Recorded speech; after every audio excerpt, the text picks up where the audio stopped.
Professor Hanneman, I owe you an apology. Whatever for?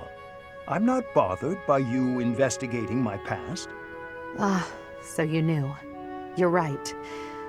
I'm afraid I found it difficult to quell my doubts. What happened? It was over 20 years ago. I suppose you had just barely been born, now that I think on it. My younger sister was afflicted by a disease of the heart, and she met with an early death.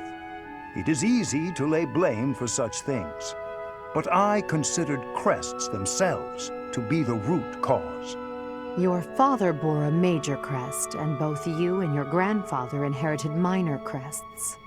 Your sister was born without one, but as the daughter of a family in which crests are prevalent, others saw potential in her. That's why she was married off to a certain noble whose influence was waning. He was undoubtedly desperate for power. But no matter how many children she bore him, none manifested a crest. She fell from her husband's favor and was mistreated, ultimately leading to... As an up-and-coming crest scholar at the time, I knew only despair. What was the use of my research if I could not even save my own sister? That's why you abandoned your position in the Empire and came to Garreg Mach. My sister is far from the only victim. Many noblemen have done the same to their own wives, and I despise them for it. So my quest began.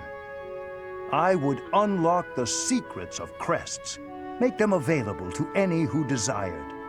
If I achieved my goal, the nobility would be rendered obsolete, and my sister could finally rest peacefully. However, all these years later, I am still far from achieving my goal.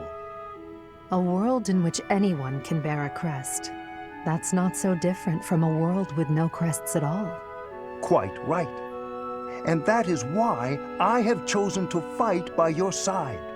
I cannot say what lies in your past, yet I have seen your ideals and witnessed the power of your two crests. I feel certain that you too are a victim of this world, just like my dear sister.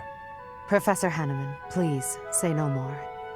I've made peace with my past. Now I look only to the future, to the world we're fighting to create. Very well. But if you will allow it, there is one more thing I would like to say on the subject. When I look at you, I am reminded of my sister, and also of my own youth. Though I could not save my sister back then, I am different now. I can support you and lend you my abilities. I will fight for your cause in whatever way you need. Thank you. That means a great deal to me. Your knowledge and your experience are both invaluable. And your passion, too. I welcome your support. And in turn, I will do my best to earn the trust you have placed in me.